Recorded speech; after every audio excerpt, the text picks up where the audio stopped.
आखाती देशातील युद्धाच्या पार्श्वभूमीवर भारताने मोठा निर्णय घेतलाय। भारत आपले इंधन साठे खुले करणार नसल्याची माहिती आहे।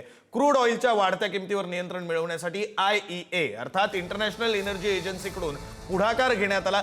यासाठी देशांनी आपले इंधन साठे खुले करावे असं IEA कडून सुचवण्यात आलंय। मात्र यामध्ये भारत सहभागी होणार नसल्याची माहिती वरिष्ठ सूत्रांकडून मिळालेली आहे। तर भारताकडे 5.33 मिलियन टन इतके अंडरग्राउंड इंधन साठ्याची क्षमता आहे, ज्यापैकी 80% सध्या भरलेले आहेत। जगभरामध्ये निर्माण झालेल्या परिस्थितीला भारत जबाबदार नाही। भारतामुळे इंधनाच्या किमती वाढलेल्या नाहीत, त्यामुळे जे कोणी या परिस्थितीला जबाबदार आहेत त्यांनी किमतीवर नियंत्रण मिळवण्यासाठी प्रयत्न करावे अशी भारताची भूमिका आहे।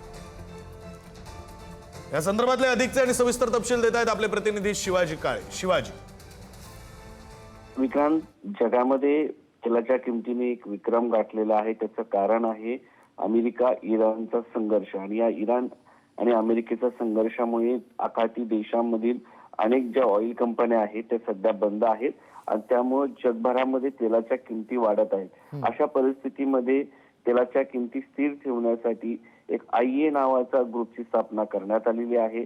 इंटरनॅशनल एनर्जी एजन्सी या संदर्भात मॉनिटर करत असते।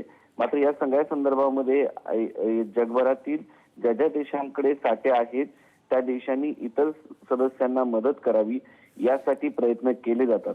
आता अलीकडे जर पाहिलं तर 2022 नंतर $119 वर ह्या किमती पोहोचल्यात। अशा परिस्थितीमध्ये G7 देशांच्या प्रतिनिधींचं म्हणणं असं आहे की तेल साठे सर्वांनी खुले करावेत। आता G7 मध्ये कोण आहे? कॅनडा आहे, फ्रान्स आहे, जर्मनी आहे, इटली आहे, जपान आहे, युनायटेड किंगडम आहे आणि अमेरिका आहे। मात्र हे सगळे देश जर आपण पाहिले तर हॉर्मुझच्या सामुद्रधुनीतून त्यांना तेलाचे साठे येत नाहीत। भारत हा आशिया खंडातला या G7 मध्ये असा देश आहे की ज्यांना हॉर्मुझच्या सामुद्रधुनीमधून साधारणपणे जे आहे साठे येतात, आणि त्यामुळे भारतावरती मोठ्या भविष्यामध्ये परिणाम होऊ नये। भारतीय नागरिकांचं हित महत्वाचं आहे आणि भारताचं म्हणणं असं आहे की या युद्धाचं कारण भारत नाहीये, त्यामुळे भारत या संदर्भामध्ये आपले तेल साठे जे आहेत हे खुले करणार नाही। या अगोदर अशी परिस्थिती निर्माण झाल्यानंतर भारत सरकारने साधारण 2021 ला अशा पद्धतीने 5 दशलक्ष बॅरल तेल जे आहे रणनीतिक साठ्यातून बाजारात उपलब्ध करून दिलं होतं। मात्र सध्या तरी भारत असं करण्यासाठी तयार नाहीये, कारण परिस्थिती जी आहे दिवसेंदिवस तणावग्रस्त होत आहे आणि आखाती देशांमधील तणाव जो आहे अधिक कठोर आणि चिघळत जाताना पाहायला मिळत आहे।